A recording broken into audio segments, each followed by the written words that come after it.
캐대언과 처용가 얘기입니다. 캐대언하고 갑자기 처용가가 웬 말이냐, 이게 무슨 관련이 있느냐 싶겠지만 둘 다 주제곡 히트한 게 있다. 골든 주제곡 히트한 게 있다. 처용가 자체가 노래잖아요. 이 처용의 설화 중에 처용가가 메인 OST다라고 생각하시면 되죠. 자, 근데 이 문학 지문에 처용가가 인용될 수도 있죠. 내신이든 뭐 수능에서 일부 결합형으로 나올 가능성이 아예 없는 건 아닌데 낮은 확률이죠. 수능에서는.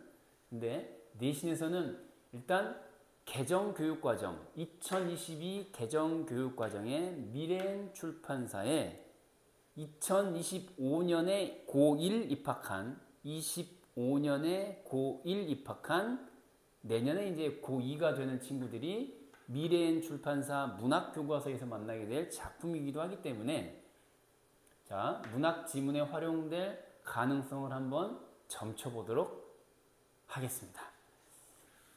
자, 캐대언에 나오는 골든이라는 노래를 중심으로 이제 앞뒤로 엮어봤는데, 자, 캐대언에 역귀가 등장하죠, 그쵸? 막 몸에 문양이 막 있으면서, 그쵸? 역귀들이 있습니다. 흉측하게 생긴 애들. 근데 처용과 처용 설화에도 역신이 등장합니다. 이 역신이라고 하는 거는 이 병질 엄자에다가 이렇게 쓰는 건데, 역병이 돌다라고 할 때 역자 있잖아요. 전염병으로서의 역. 천연두 뭐 이런 느낌으로 이해하셔도 되고요. 마음 뭐죠? 홍역 같은 이런 느낌으로. 그러니까 전염병으로서의 역병이 있습니다. 역병. 홍역은 좀 넘어갔나? 역병 할 때 역자야. 그게 이제 그 역신인데, 그 역병이라고 하는 것이 이렇게 일종의 사람의 몸을 하고 착 등장한 녀석이죠. 근데 자, 이 역귀가 역신으로 통하고요. 그 노래 골든이 있었고 여긴 처용가 자체가 등장을 하는데, 결국 이제 혼문의 완성이라고 하는 결말로 해피엔딩으로 가잖아요. 그쵸? 근데 여기는 처용가 안에서는, 처용 설화 안에서는 처용 화상이라고 하는 게 나옵니다. 그러니까 얘는 혼문의 완성은 뭐예요? 방어 시스템 구축의 완료 이거잖아요. 방어 시스템 구축의 완료.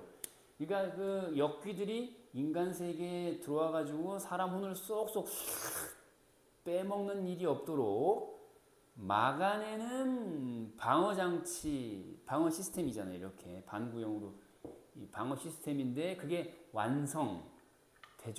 근데 이 처용 설화에서는 이 처용 화상이라고 하는 것이 뭐냐면, 화상이라고 하는 게 이제 그림이야, 그림. 인물 그림. 뭐라고? 인물, 처용을 그린 그림이란 뜻이에요. 화상. 오케이? 요즘으로 치면 증명사진 같은 거야. 처용님, 여기 보세요. 치즈, 찰칵. 그래서 요즘 치면 사진을 찍었겠지만은, 옛날에 그림이잖아요, 그림. 처용 화상이라는 그림을 통해서 일종의 이게 무슨 역할을 해? 부적 역할을 하게 되는 거거든요. 그래서 여기 있던 역신이 그 부적을 붙인, 이 화상을 붙인 집에는 들어가지 않기로 약속을 한 거 아니에요. 그죠? 여기도 마찬가지. 역신 못 들어오게 하는 부적 같은 처용 화상 등장. 그쵸? 역귀가 들어오지 못하도록 방어하는 시스템으로서의 혼문의 완성.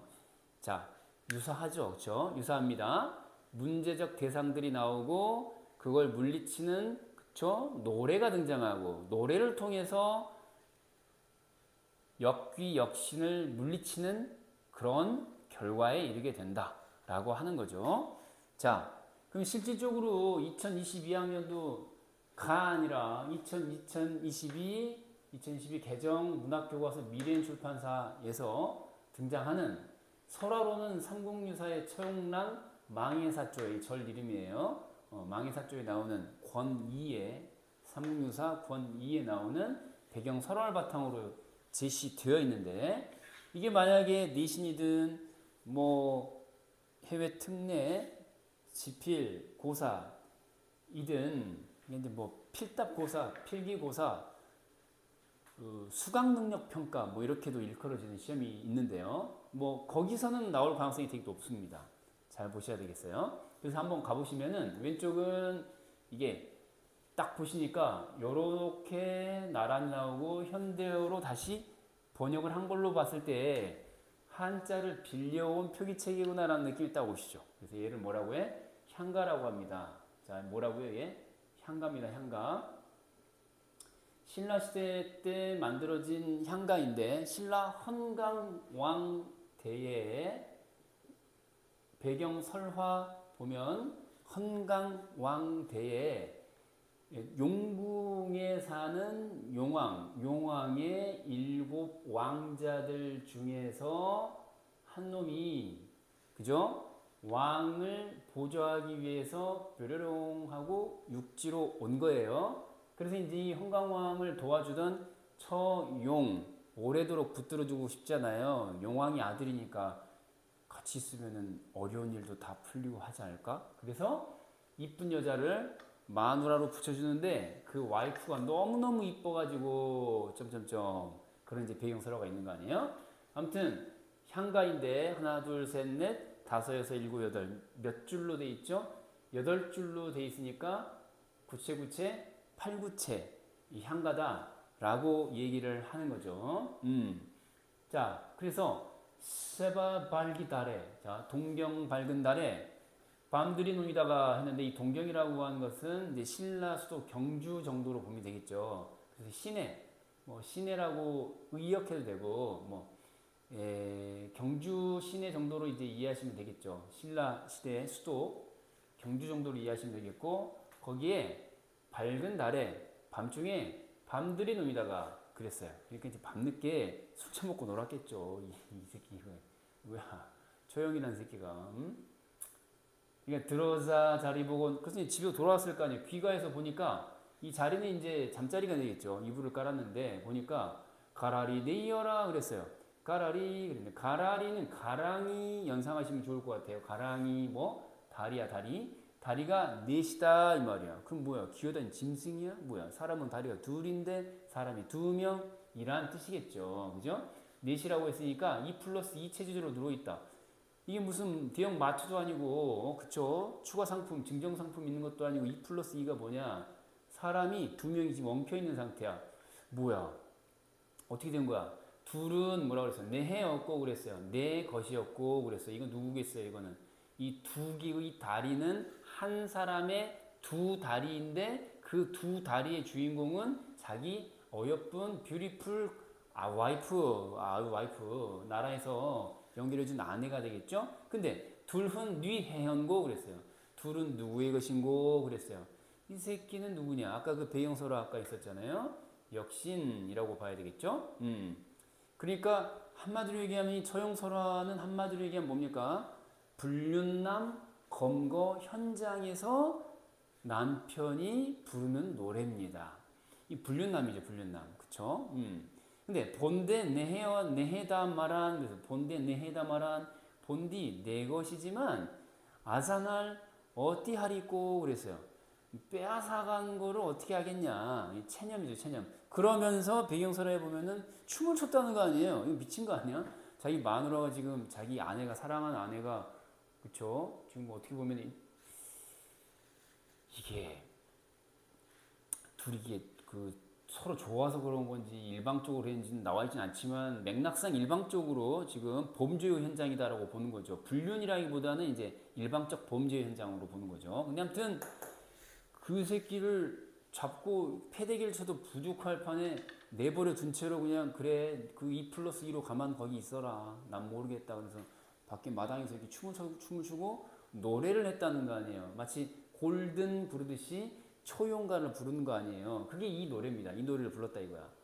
그러니까 그 불륜남인 역신 입장에서 어떻게 했어요?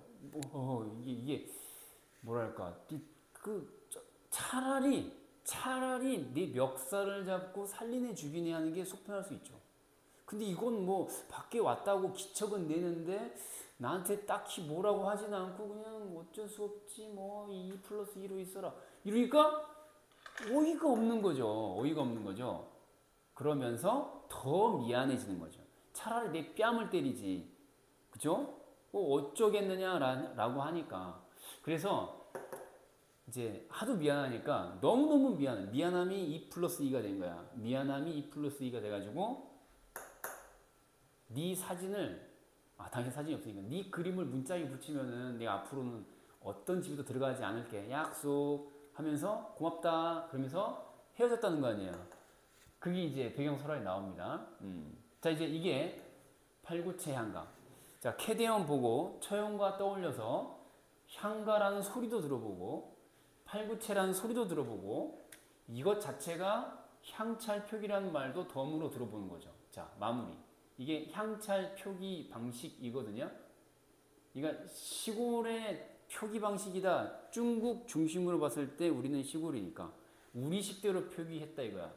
우리말 어순 따라가지고 한자를 빌려 쓴 거거든요. 한자를 빌려가지고 우리말 어순에 따라서 빌리긴 빌리는데 또 오설나게 복잡하게 빌려가지고 소리를 빌리거나 뜻을 빌리거나 그 자체를 읽거나 또 그 자체를 읽거나 아니거나 뭐 이렇게 좀 복잡해져요. 그래서 음독, 음차, 훈독, 훈차 이렇게 복잡해지는데 요것만 딱 기억하면 돼요. 우리말 어순 한자 빌림, 우리말 어순 한자 빌림, 향찰 표기 체계다 라는 것까지 알아두시면 좋죠. 이런 정도로 마무리 한번 해볼게요. 자 지금까지 캐대언과 처용과 연결해서 내신이든 지필고사든 출제 가능성을 한번 타진해 봤습니다. 여기서 처용가를 마칩니다.